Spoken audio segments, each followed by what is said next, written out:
The important thing is that we always look forward.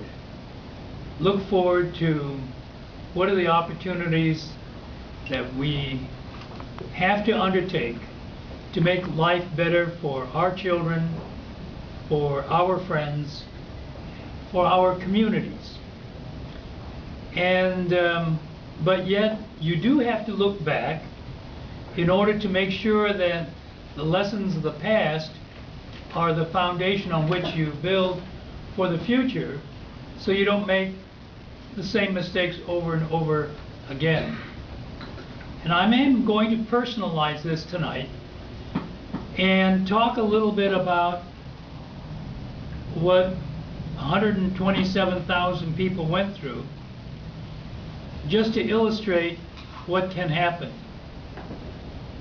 As all of you are aware, when the Empire of Japan attacked Pearl Harbor, there were people who couldn't make the distinction between those who are attacking our naval facilities at Pearl Harbor, our Army facilities at Schofield Barracks, our Air Corps facilities at Hickam Field, and those who lived in Washington, Oregon, and California, who looked like them and who by accident of birth were Americans of Japanese ancestry. And people couldn't make that distinction. And the military said if they can attack Pearl Harbor, they can attack the West Coast. And if they attack the West Coast, what do we do with the Japanese who live in Washington, Oregon, California? In the meantime, on the 19th of February 1942, President Roosevelt signed Executive Order 9066, delegating to the Western Military Defense Commander the ability to evacuate and intern persons.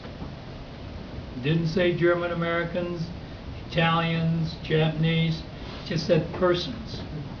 And the Army used that then to uproot 127,000 Japanese people of Japanese ancestry.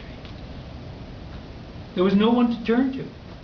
The mayors, city council, state assembly, state senate, U.S. Congress members, no one was listening.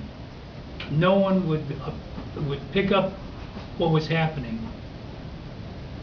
And so, wholesale, the Army then takes over racetracks and fairgrounds in Washington, Oregon, and California because they had living quarters, the horse stables, and put people in those under guard. Barbed wire around the facilities, guard towers every 200-300 feet, searchlight, machine gun mounts, and put into camps for the duration of World War II. After the war was over, and as we all returned to our homes in Washington, Oregon, and California, in San Jose we were very fortunate because in Salinas there were all kinds of arsons. In the Central Valley area, homes that were again being burned, people being shot. And San Jose Mercury Herald, on the other hand, said, our friends and neighbors are coming back. Please treat them as our friends and neighbors and don't do what we see happening in other communities. And in those days we had Wayne Kanemoto, a young practicing attorney, San Jose State graduate, Santa Clara Law School, starting his practice in San Jose. John mentioned Yoshi Uchida, the judo coach at San Jose State, and a gentleman by the name of Ike Ishimatsu. The three of them would go around collecting $1 or $2, and Mr. Ishimatsu vowed that what happened in 42 is not going to happen again. And he said, what happened to us was because we didn't have access to those in political office. And so I think maybe by 1960 or so, I became the beneficiary of one of those tickets to a community dinner.